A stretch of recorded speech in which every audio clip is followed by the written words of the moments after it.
Army তো চুপ করে থাকবে কেন? আমি যদি তাদের কোনো মিল মোটিভ থাকতো তাহলে তো প্রথম দিনে নিতে পারতো তারা।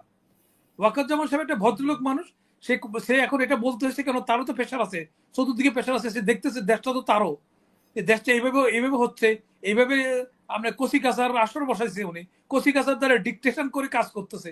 ভাই অভিজ্ঞতার তো একটা ব্যাপার আছে। তো ডক্টর ইউনূস সাহেবকে বলছি আপনি শেষ সুযোগ হিসেবে আপনার ক্যাবিনেট পরিবর্তন করে যক্ষ কিছু লোকের ছোট একটা দশজনের একটা ক্যাবিনেট করেন, করে আপনি ইলেকশনটা করে দিয়ে দেন। আর এসে এই রেদওয়ানা ফেদওয়ানা তারা তো জাতির লোকে বেইমানি করছে, একটা এনজিও করে লোকজনের ইয়ে করছে, কোথাকার ইয়ে করছে, তার স্বামী এখন ওয়াটার ডেভেলপমেন্ট বোর্ডের গাড়ি চালাচ্ছে। কিন্তু এখন ডক্টর ইউনূস সাহেব তো গোপন রাখতেছে, গোপন কার রিকোয়েস্টে করলেন কি নিচ্ছে এটা বলেন, জিজ্ঞাসা খাবো ডক্টর ইউনূস সাহেব জাতিকে ক্লিয়ার করুন যে আপনি কার রিকোয়েস্টে কোন কোন অ্যাডভাইজারটা নিচ্ছেন, সেটা প্রকাশ করুন, কোন কোন অ্যাডভাইজার, তাহলে তো ক্লিয়ার হয়ে যায়। হ্যাঁ, তো সেখানে বাংলাদেশে কোনো লোক খলিল সাহেবের নাম ইয়ে করেন, রিকমেন্ড করেন। ওই যে আরো ট্যাক্সি ক্যাব চালাইতে ওখানে আসি সব আমেরিকান সিটিজেন, তো তারা এসে এখন এখানে বিশেষ সহকারী হয়েছে। আওয়ামী লীগের সময় কিছু লোকে বলতেন যে হাসিনা একা কি করবে, তারা তো কেউ সহযোগিতা করতেছে না। কিন্তু রাষ্ট্র পরিচালনা হলো অন্ধকার গড়, কালো বিড়াল, অমাবস্যার রাত, সেখানে তাকে বিড়ালটা খুঁজে বাইর করতে হবে। সেরকম দক্ষতা যারা আছে তারা রাষ্ট্র পরিচালনা আসবে, না হলে সে ছেড়ে দিবে। সে সিরাজউদ্দৌলা পাঠ করবে আর বলবে যে এত লোক দেখে নার্ভাস হয়ে যাবে, তা তো হবে না। কারণ এখানে কে সহযোগিতা করে কে সহযোগিতা করবে না, সে তার দক্ষতার সবগুলিকে ওভারকাম করে সে নিজেকে রাষ্ট্রকে একটা সুষ্ঠু পরিচালনা করে তার দক্ষতার পরিচয় দিবে। এখানে সবাই যে সহযোগিতা করবে এটা আশা করবেন কেন? তা সবাই যদি সহযোগিতা করে তাহলে আপনি কি জন্য আসছেন? আপনি আপনার দক্ষতা দিয়ে, আপনার দৃঢ়তা দিয়া, আপনার বুদ্ধিমত্তা দিয়ে আপনি সকল কিছু বাধাকে অতিক্রম করে আপনি আসবেন। সেই জন্য তো আপনি ইউনূস গভর্নমেন্টকে আমরা দেওয়া হয়েছে।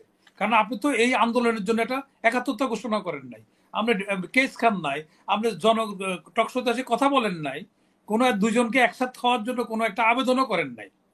হ্যাঁ, তো তাহলে সেখানে আপনাকে দেওয়া হলো কি জন্য? আপনি একজন দক্ষ লোক মনে করছে দেখে তো অর্ডার দিয়েছে।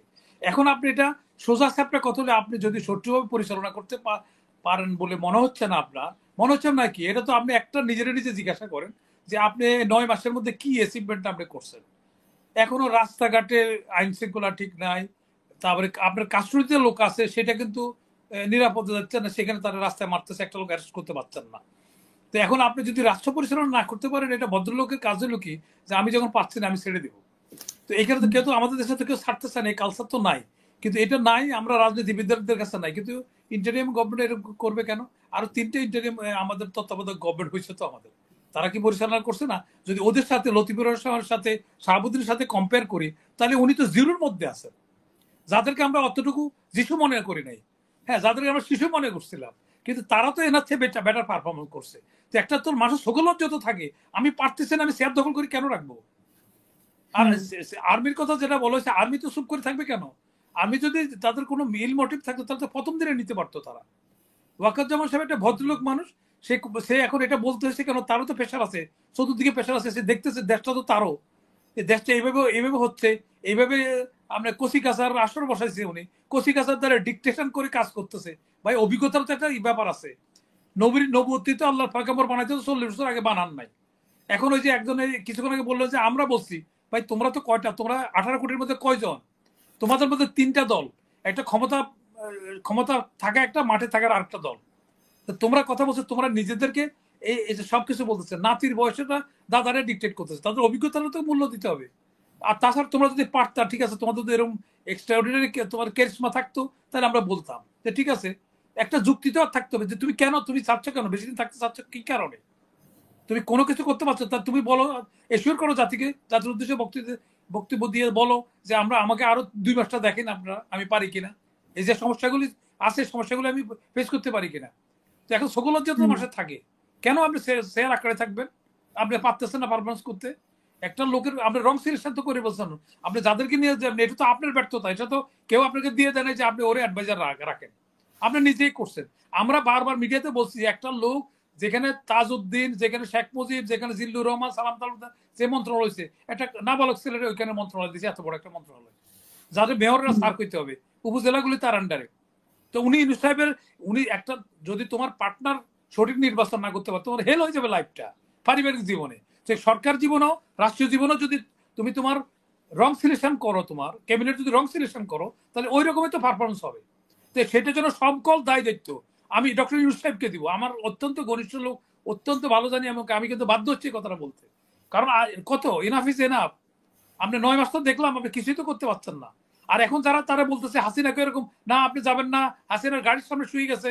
উনি যখন বলতেছে, যখন ওদের ইয়ে হয়েছে, তারপর কাউন্সিল হয়েছে, কাউন্সিলের মধ্যে সভাপতির পদ বাদ দিবে, কত কান্নাকাটি করছে আমরা দেখলাম, ওয়াহিদুল কাদের কান্নাকাটি করতে দেখলাম। দিনের শেষে কি হলো, পরে সমস্যাটা বেজ্জতিটা উনি হলেন। তো ডক্টর ইউনূস সাহেবকে বললাম এইসব লোকজনের কথার মধ্যে কান না দিয়ে আপনি ইমিডিয়েটলি ডেট খোলাসা করেন। আর জাতীয় সরকার অন্যরা করবে কেন? আপনি নিজেই বলেন না, নিজেই এখন যোগ্য লোকদের, কিছু লোকের অল্প ছোট্ট একটা ক্যাবিনেট করেন, ক্যাবিনেট করে জাতিকে দুয়াশার মধ্যে না রেখে স্পষ্ট বলে দেন। তখন যদি ওয়াকার সাহেব কিছু বলে, ওয়াকার সাহেবকে মানুষে ধরবে যে আপনি ওনাকে এটা করলেন। ওনার তো একটা শেষ সুযোগ তো দিতে হবে। তো ডক্টর ইউনূস সাহেবকে বলছি আপনি শেষ সুযোগ হিসেবে আপনি ক্যাবিনেট পরিবর্তন করে যক্ষ কিছু লোকের ছোট একটা 10 জনের একটা ক্যাবিনেট করেন, করে আপনি ইলেকশনটা করে দিয়ে দেন। আর এসে এই রেদওয়ানা ফেদওয়ানা তারা তো জাতির লোকে বেইমানি করছে, একটা এনজিও করে লোকজনের ইয়ে করছে, কোথাকার ইয়ে করছে, তার স্বামী এখন ওয়াটার ডেভেলপমেন্ট বোর্ডের গাড়ি চালাচ্ছে, সেটা আমি এর আগে মিডিয়াতে বলছি। তো এরা কেন ছাড়বে? এত সুযোগ পেলে কে ছাড়ে এটা? তারা ছাড়তে চাবে না। কিন্তু ডক্টর ইউনূস সাহেবের তো আর কিছু চাওয়ার পাওয়ার নাই। উনি তো যে সম্মানটাকে উনি রক্ষা করতে হবে, সম্মান পাওয়া বড় কথা না, ধরে রাখাটা বড় কথা। আজকে জাতি যে ওনার উপরে আস্থা রাখছে, উনি এই যে, তাহলে ওনার কি অবস্থা, উনি মুখ দেখাবে কিভাবে? উনি যে জাতিকে যদি হতাশ করে, তো জাতিকে উনি হতাশ না করে উনি এই মান অভিমানের বিষয় না, রাষ্ট্র পরিচালনার কোনো মান অভিমানের ব্যাপার না। আর আমি ইয়ের কথা বললাম, যেটা খলিল সাহেবের ব্যাপারে একটা কথা বলবি। খলিল সাহেব বলছে যে না আমার কোনো সময় বাইরের ইয়ে ছিল না, পাসপোর্ট ছিল না। তো 16 বছর আপনি কি করেছিলেন? আমার সবে বাদ দিলাম, আপনি দেখান তো অ্যারাইভেল তো একটা ভিসা লাগে, আপনি কোন পাসপোর্টে অ্যারাইভেল ভিসা আসছে এটা দেখাই দেন না ক্যামেরার সামনে। না এত গল্প করার তো দরকার নাই, এত একটা মিথ্যাকে 10টা মিথ্যা দিয়ে ঢাকা তো দরকার নাই। আপনি জনগণের সামনে আইসা ক্যামেরা দিয়ে দেখান আপনি অ্যারাইভেল ভিসাটা কোন পাসপোর্টে লাগছে। এটা তো কেউ জালিয়াতি করতে পারবেন। আপনি যখন ঢাকা আসছেন কোন পাসপোর্টে আসছেন, আপনি অ্যারাইভেল ভিসাটা দেখান। এয়ারপোর্টে একটা সিল লাগে আসতে গেলে অ্যারাইভেল, তো সেটা দেখান না আপনি কোন পাসপোর্টে আসছেন। এটা তো এইসব ভাওতাবাজি কথা লোকের কি সবগুলো যে কলিমুল্লাহ বললো যে লোকেরা অত বোকা বানলে, যারা ক্যামেরার সামনে থাকে তাদের সবারই বোকা ভাবার কোনো কারণ নেই। আমার চেয়ে বহু জ্ঞানী লোক আমার শ্রোতা আছে। তো সুতরাং লোকেরা আন্ডারমাইন করার ইয়ে নাই। আপনি এটা বুঝালেন, আমরা বুঝে গেলাম জাতি। আমরা বিদেশে যাই না, আমরা বিদেশ থেকে আসি না। হ্যাঁ, কি সিস্টেম আসি আমরা জানি না। আমরা যদি থাকে আপনি ওখানে ওদের সিকিউরিটি, তারা গোপনীয়তা বিষয় একটা আমেরিকা আছে। উনি যাইলে শুনে এটা বলছে যে আপনারা বাইর করেন, আমেরিকা তো দিবে না, আমেরিকা ব্যাংক অ্যাকাউন্টের কথা দিবে না, ওদের আইনের মধ্যে এটা নিষেধ আছে। তার গোপনীয়তা রক্ষা করা তাদের এটা, তারা তো আমাদের দেশ না, ভাই বন্ধু দিয়ে নিয়ে আসবে। উনি যাইলে শুনে এটা বলছেন। আর আরেকজনে যে বলছে উনি বইয়ের বিষয়, বউর পাসপোর্ট করে কি করে স্বামী যাবে? বউর পাসপোর্ট তো স্বামী যেতে পারবে না।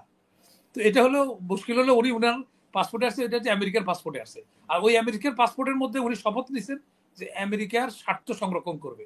এখন করিডোরের মধ্যে কত রকম কথা বলছে, ওই কারণে বলছে কারণ ওনারা কিন্তু আমেরিকা সিলেক্ট করে এখানে পাঠাইছে ওনাকে।